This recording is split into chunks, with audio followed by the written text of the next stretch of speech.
আসসালামু আলাইকুম। তো অহনা গল্পের আরো একটা পর্বে আপনাদের সবাইকে স্বাগতম। তো কেমন আছেন আপনারা? আশা করি আল্লাহর রহমতে অনেকটা ভালো আছেন। আল্লাহর রহমতে আর তোমাদের ভালোবাসায় আমি অনেকটা ভালো আছি। তো আর বেশি কথা না কইয়া চলো আমরা অহনা গল্পটা শুরু করি। অহনা হাত বাড়িয়ে দেই তাকে ছোঁয়ার জন্য। হাতটি কালো ছায়াকে একদম ছুঁতে পারছে না। সে মুহূর্তে উদাও হয়ে যায়। অহনা খুঁজতে থাকে কিন্তু পায় না। কেমন ঘুরের মতো যেন কাজ করছে।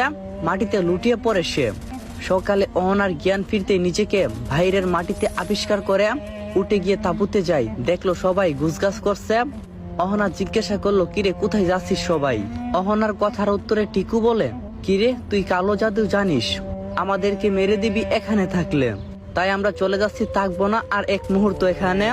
অহনা বলল, আমি কালো জাদু জানি না, বিশ্বাস কর আমাকে। কাল রাতে যা হয়েছিল তার আমি কোনো কিছুই জানতাম না। অহনা এই কথাটা বলা মাত্রই হেরি তেরে আসে। শাওনকে মেরে দিলি, এবার কি আমাদেরও মারবি নাকি? একদম কথা বলবি না আমাদের সাথে। আজ থেকে তোর আর আমাদের রাস্তা আলাদা। আমরা কেউ আর বন্ধু নয়, আমাদের থেকে দূরে থাক, এইটাই ভালো হবে। হেরির কথার উত্তরে অহনা তেজ নিয়ে বলল, শাওন কাল রাতে আমার গায়ে হাত দিছিল। ঘুমন্ত পেয়ে সুযোগ নিচ্ছিল, তাই কেউ সাহায্য করতে এসেছিল। এখানে আমার কি দোষ? কেউ আর কোনো কথা বললো না। রুমি এতক্ষণে মুখ খুললো আর বলল, শাওন তো আগে থেকেই তোকে পেতে চেয়েছে। কাল রাতে হয়তো একটু বেশি করে ফেলছিল, তাই কি তুই ওকে মেরে দিবি?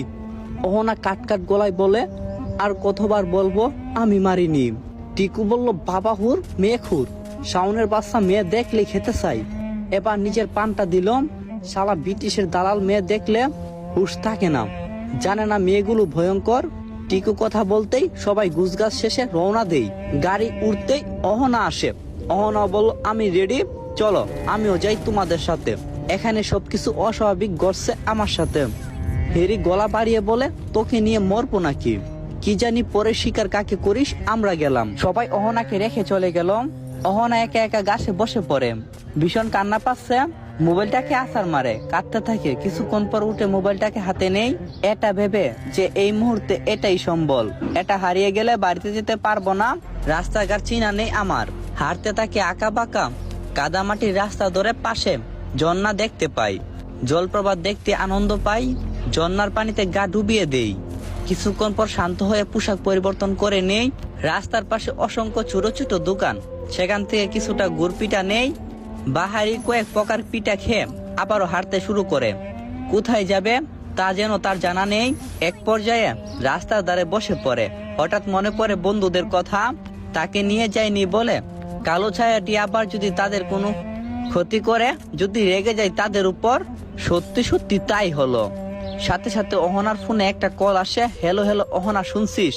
ইরার কণ্ঠ এমন ভয়ানক দেখে অহনা আটকে ওঠে। কি হয়েছে তোর? বল আমাকে, কথা বল। ইহা বলল, ওই কালো ছায়াটা। ইরার বলার আর সুযোগ পেল না। তার আগে গাড়িতে বিস্ফোরণ হলো। অহনা চিৎকার দিয়ে উঠে আর বলে, ঘৃণা করি তোমাকে কালো ছায়া। কখনো দেখতে চাই না তোমাকে। আর কখনো আমার সামনে আসলে তোমাকে নিজের হাতে খুন করব। কালো ছায়াটির প্রতি অহনার রাগ বেড়ে যায়। বন্ধুরা একটু ভুল করে ফেলছে বলে এমন শাস্তি দিলি? মনে মনে সেই কালো ছায়াকে মেরে ফেলার চোখ কষতে থাকে অহনার মন। সন্ধ্যা নেমে এলো, চারিদিকে অন্ধকার। একলা একটা মেয়ে মানুষ কি করবে, কোথায় যাবে বুঝতে পারছে না। হঠাৎ মনে হলো দূর থেকে কেউ তাকে পর্যবেক্ষণ করছে। এখানে পথে পথে বিপদ। একা থাকলে আরো বেশি। বাড়িতে অসুস্থ বাবা মা ছাড়া কেউ নেই অহনার। কাকে জানাবে?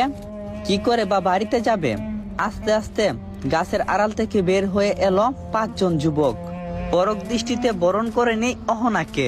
অহনার খুব কাছে এসে দাঁড়ায়। বিশ্রী হাসিতে ফেটে পড়ে তারা। তাদের হাসি মুখে অহনার উজ্জ্বল মুখশ্রী ফুটে উঠে। তারা এগিয়ে আসতে থাকে অহনার দিকে।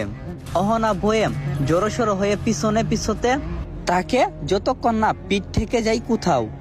এক পর্যায়ে অহনা মুচড়ে পড়ে যায়। একজন এগিয়ে এসে তার কানে কানে বলে, এই বেলা মেয়ে লোক বাড়ি থেকে বের হয় না। সবাই হিলহিল করে হাসতে শুরু করলো। একজন বলল, সেরা একটা মাল ভাই, তাড়াতাড়ি কাজে লেগে পড়। কে আগে যাবে তা নিয়ে দ্বন্দ্ব বাঁধে তাদের মধ্যে। সবাই আগে অহনাকে বুক করতে চায়।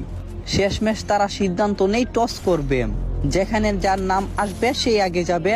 যেই বাবা সেই কাজ। প্রথম পড়ল শরীফ নামে একটা লোকের নাম। সে খুশিতে আত্মহারা হয়ে পড়ে। শরীফ অহনাকে স্পর্শ করতেই তার শরীর বিষিয়ে ওঠে।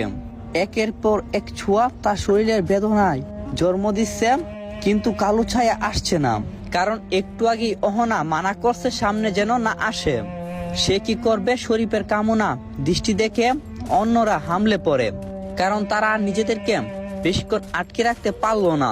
অহনা কোনো উপায় না পেয়ে চিৎকার করে কালো ছায়াকে ডাকে। বিষাক্ত হয়ে যাবে তার শরীর, আর একটু দেরি করলে